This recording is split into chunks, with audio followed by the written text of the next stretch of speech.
At Midway USA, we know the AR-15 is one of the most popular rifles in modern American history. Known for its modularity and widespread use, it's often considered essential to any gun collection. The essential things you need to run an AR-15 are usually always in stock during shortages, things like magazines and 5.56 ammo.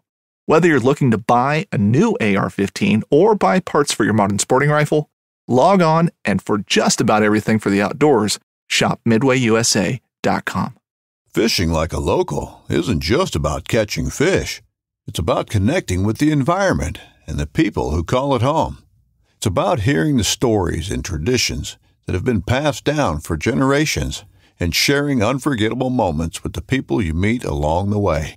Fishing like a local is having an experience that stays with you forever. And with Fishing Booker, you can experience it too, no matter where you are. Discover your next adventure on Fishing Booker.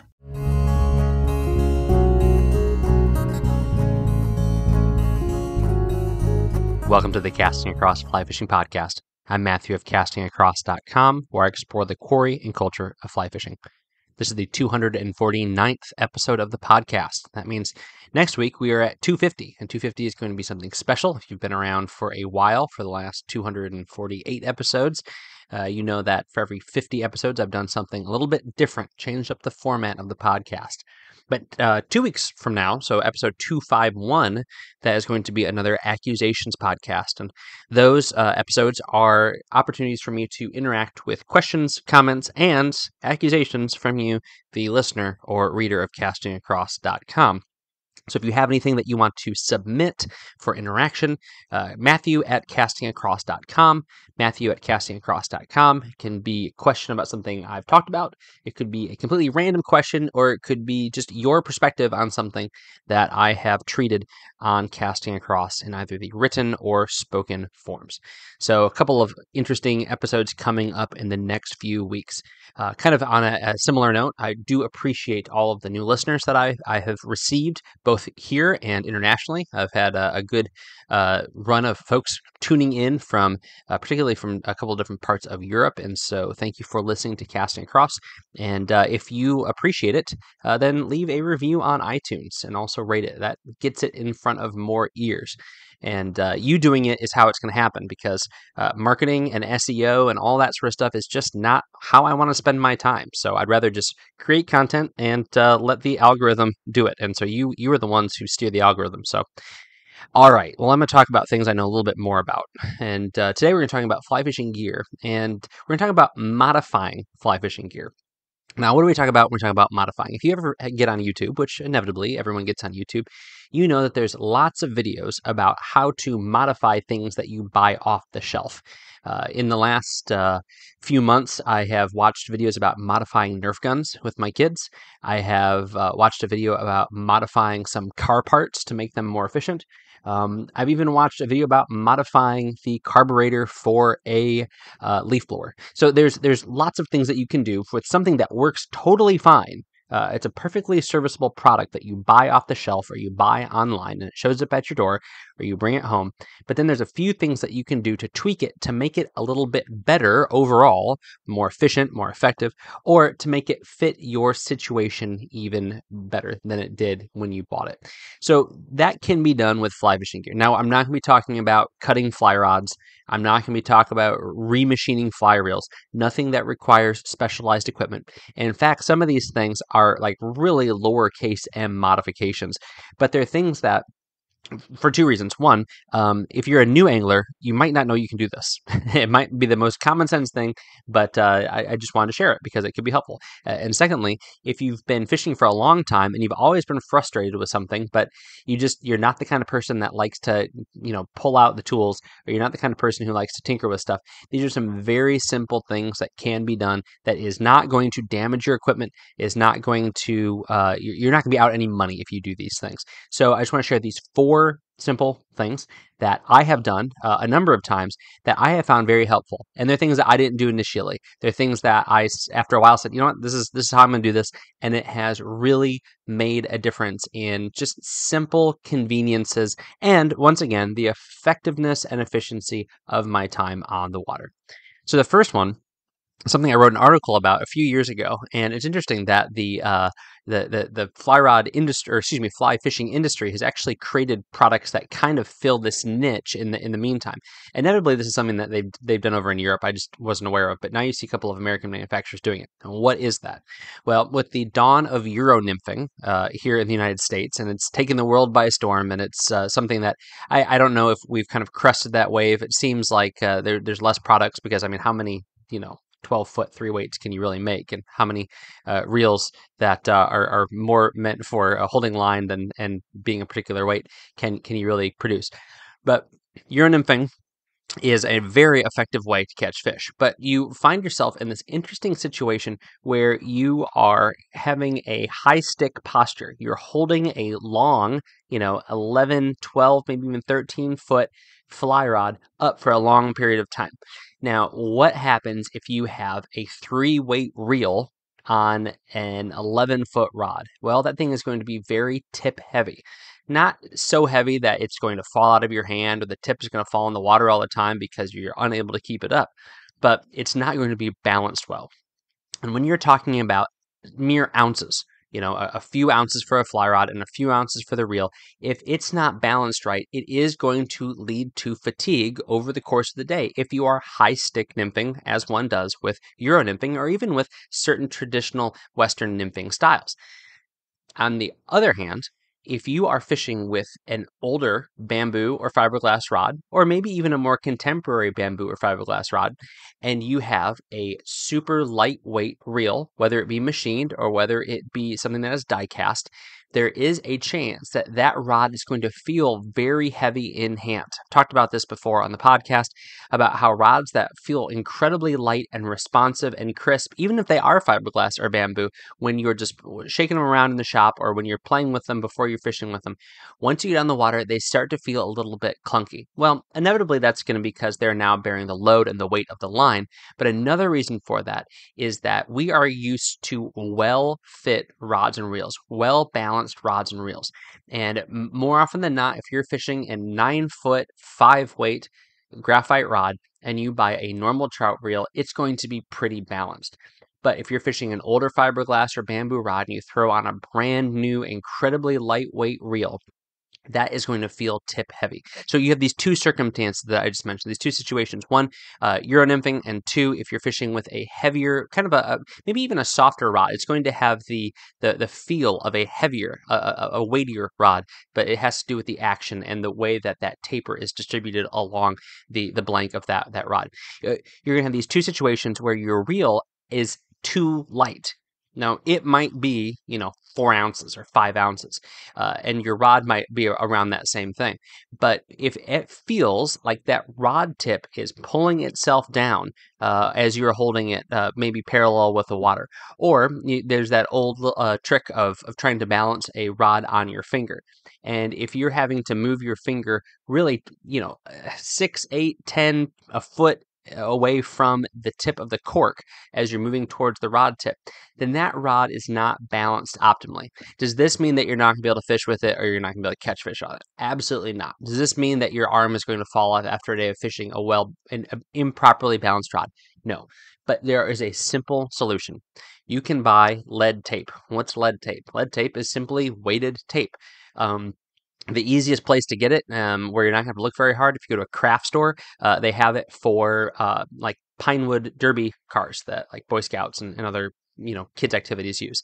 I'm not talking about the actual little lead weights they have to screw on. There's a lead tape, and it is going to be a matter of ounces. You can also buy this at big box fishing stores. There's a number of applications that people use it for in outdoor pursuits. But the easiest and cheapest I found it is in the Pinewood Derby car section at craft stores. And you take that tape, and the best place to put it, in my humble opinion, is on the inside of your spool. Now, if you do this, so this is before you put backing on your line, you can take it and you can apply it to the inside of your spool. Now, if you do this, you want it to be perfectly distributed. So you don't want your spool to be too heavy on one side and not have any weight on the other. So if you can cut a little strip and you make it so that it runs the entire diameter of the inside of your spool, now you've added maybe a quarter of an ounce or a half an ounce and that is going to add enough weight to balance off that rod a little bit better.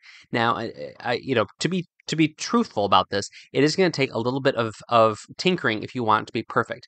But something else you could do is you could apply that weight right below the foot of the reel, kind of towards the butt of the rod. There's a couple places you can put it, but if you're finding that it's not a perfect balance, adding a little bit of weight using something like this is a great way to do it. Now, as I said on the outset, they have come out with reels that actually do this. You can add weight and take away weight at a moment's notice so that you can actually use the same Euro nymphing reel on different Euro nymphing setups. And you're not having to take all the line and backing off to add or remove weight. You can just add weight as needed. So it's a simple thing, a matter of a few dollars. It can really make a rod and reel combo feel better in your hand. The second modification, which is a little bit less invasive, but probably has higher stakes, is applying studs or spikes to your wading boots. Applying studs or spikes to your wading boots. So if you have a pair of wading boots that are simply felt sole, which, the science on that is well, I'm not going to get into it right now. Whether they're felt soles or they're rubber soles, and they don't have studs. They don't have little pieces of metal sticking out the bottom, and you want more traction, then it is very, very easy to add spikes or studs to those. Now, fly fishing companies will make their own branded little studs. They look like little screws that you can pop into the bottom of your boots, and those are totally fine to use. More often than not, they're going to be a little bit expensive. Now, if your safety and your stability is absolutely worth, $35 for a little cup of screws or whatever it might be these days. But you can buy spikes online. And if you go online and you Google what is the best spikes to add to the bottom of wading boots, you're going to get a particular brand of spikes that are made for people who ride motorcycles on ice. And I haven't really even taken the time to explore exactly how that works, but that's what these little spikes are for. Now, the great thing about these is that they're an aggressive spike, so you're not going to want to walk on the front porch of the cabin that you're renting in these boots. You're definitely not going to want to walk around your living room with them. Probably aren't going to want to even, drag them across the inside of your car, but they are very aggressive spikes, and they are made out of a material that is not going to rust. Now, the issue with rusting is, of course, rusting is going to create a degraded spike that will eventually fall out, and now it's not going to be as easy to put another spike back into that same hole. But that's really the most difficult part of the process is putting them in the bottom of your shoe. Buying them is the easy thing. Putting them in the bottom of your shoe it's important to check out what the patterns of these spikes placements are on manufacturers' shoes. So you'll notice that there are spikes that are usually put around the toe and then around the outside of the foot, and then kind of spaced out from there. You will notice that there are benefits to having them in different places, and there are also benefits based upon your needs. If your purpose is stability, if you have a physical limitation or you just have a certain weakness and you want more stability, then placing it outside on the perimeter of your foot is going to help with that, because as you have those movements with simply as you move just kind of laterally and front to back as you're trying to stand still, especially if you're in the current, then having that perimeter is going to help you as you move. Those little lateral movements is going to provide that support in the water, whether it be on rock or whether it be on a different sort of surface.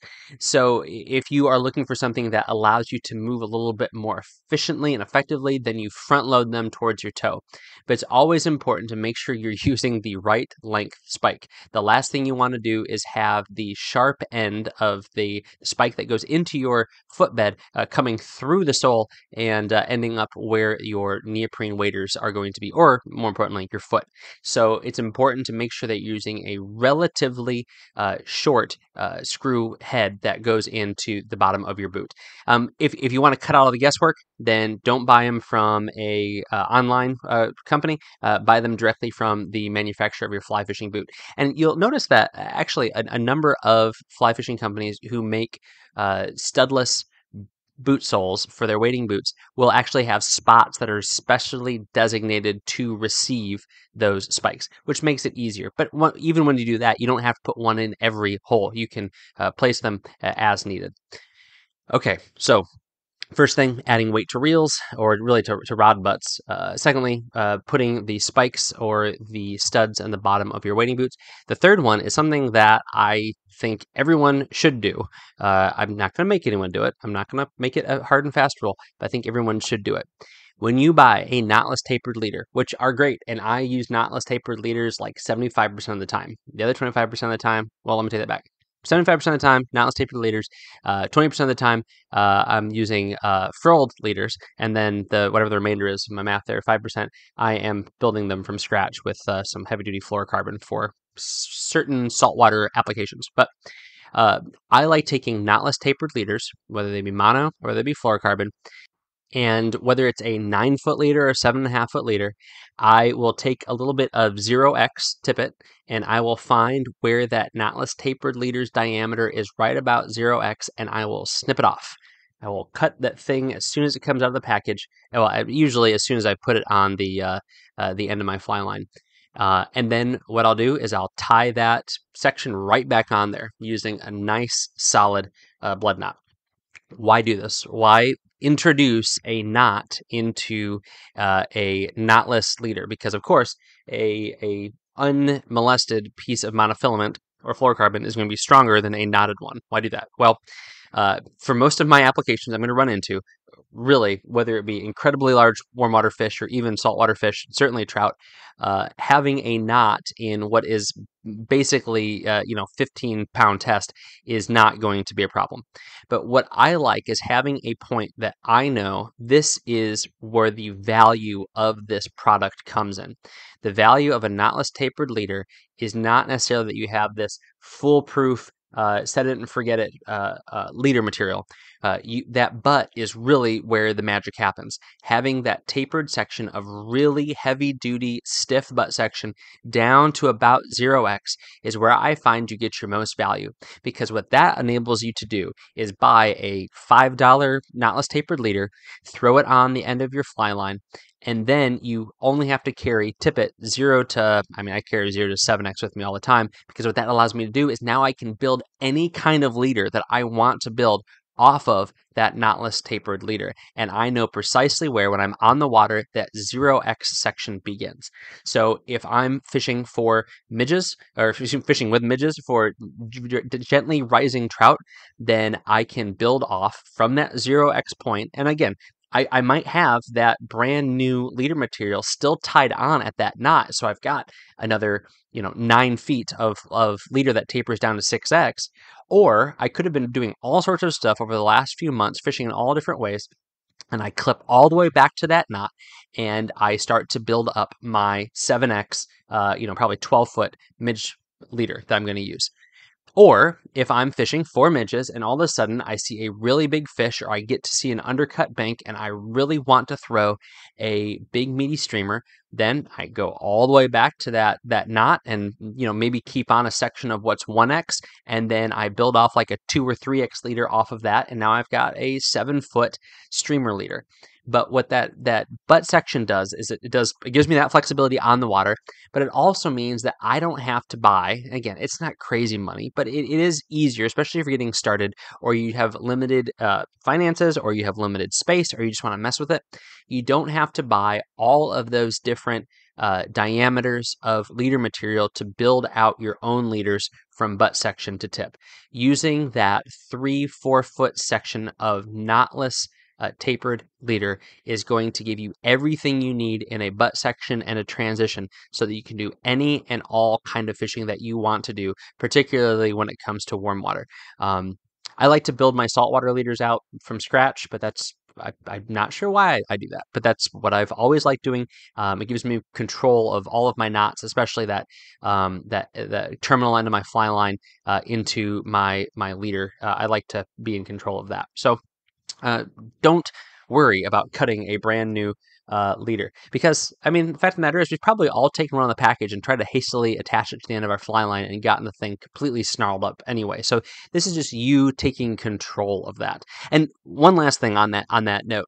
Having that nice, strong, well-tied knot at the end of the butt section, that also gives you a spot where if things get completely snarled up because you've got yourself all tangled from a bad cast, or if a fish snaps it off and it comes springing back at you, you can just cut off beneath that and say, okay, I'm not even going to mess with trying to spend 20 minutes untying this rat's nest. It's easier to tie 3 or 4 blood knots or surgeon's loops than it is to try to untie this whole thing. And I know that if I cut off here, then I'm going to start at my 0x point or my 1x point or whatever it may be.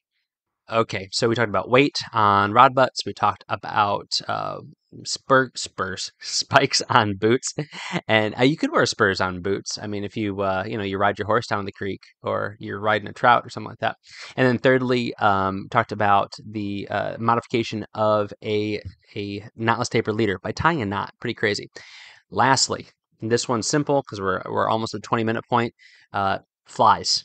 Don't be afraid to modify your flies. Now, you will need a special piece of equipment to do this and do this well. And that special piece of equipment is a pair of fine scissors. So that's one more thing to carry with you.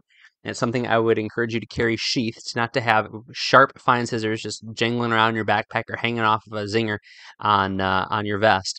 But you can always take something off of a fly. You can rarely add something onto a fly. I mean, somebody might, tie another feather on while they're fishing. I've just never encountered that. Well, when and why would you do this?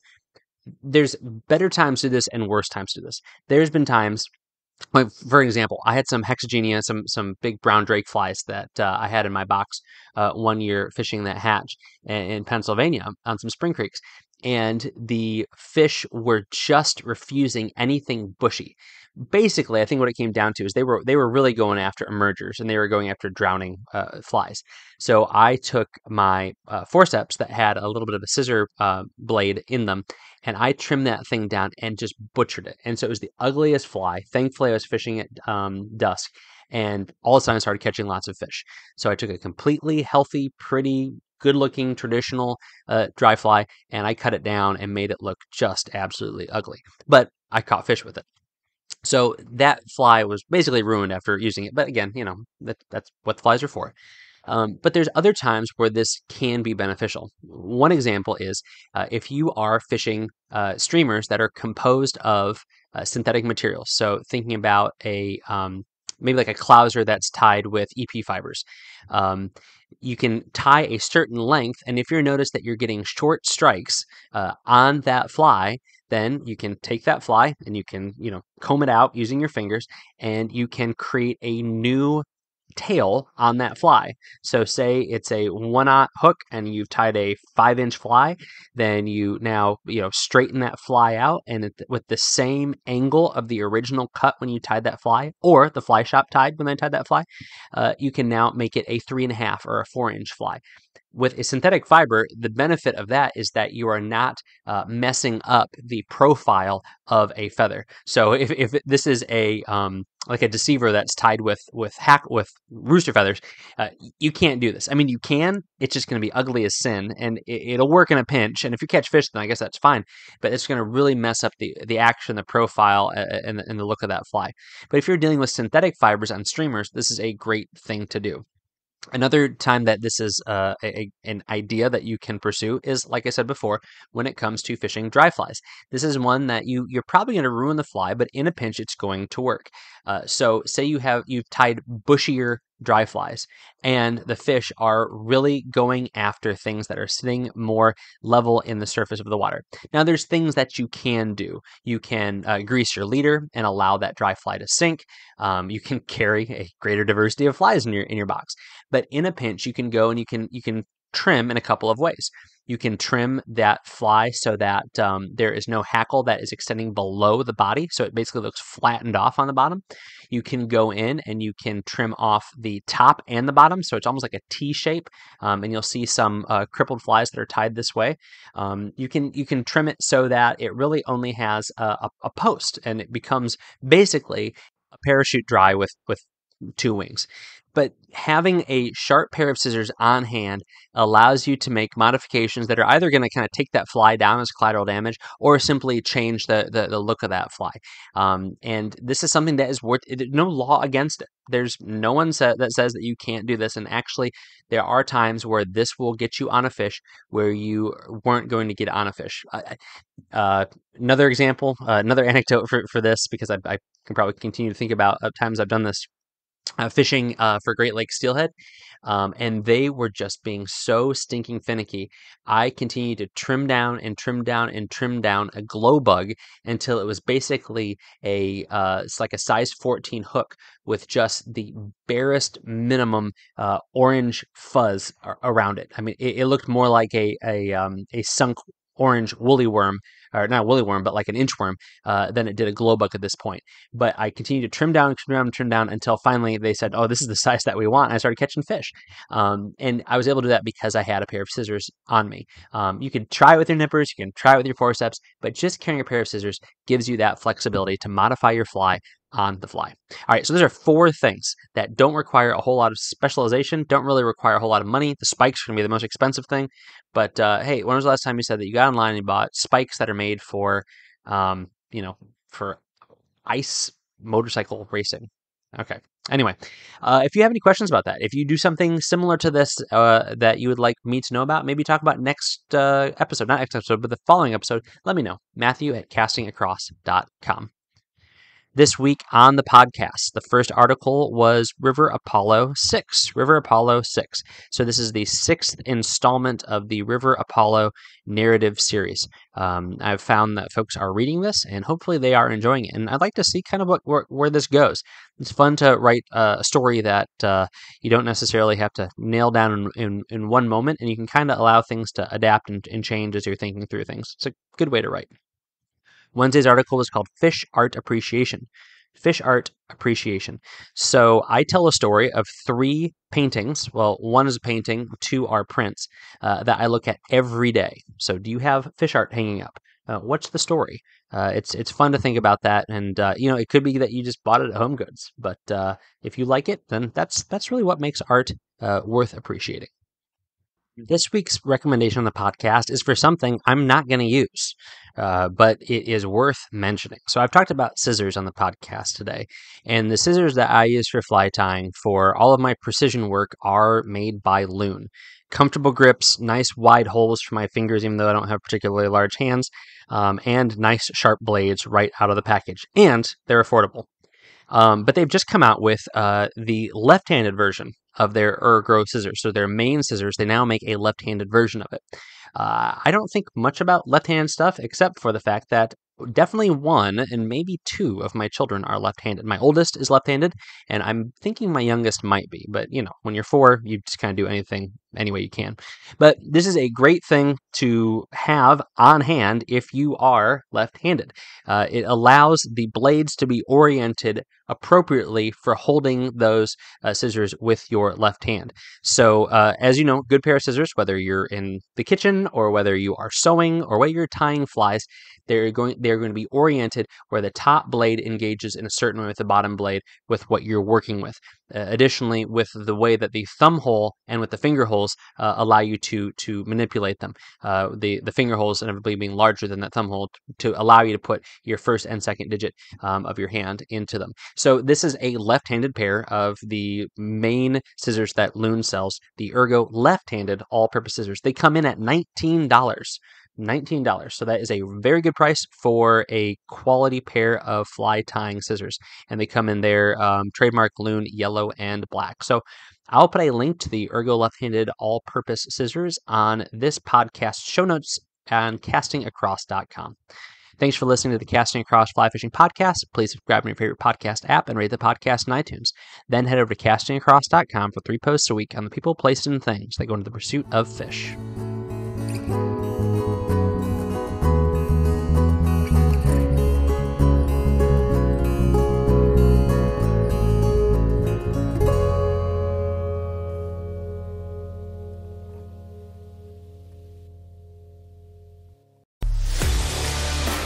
A life that has the stories to back it.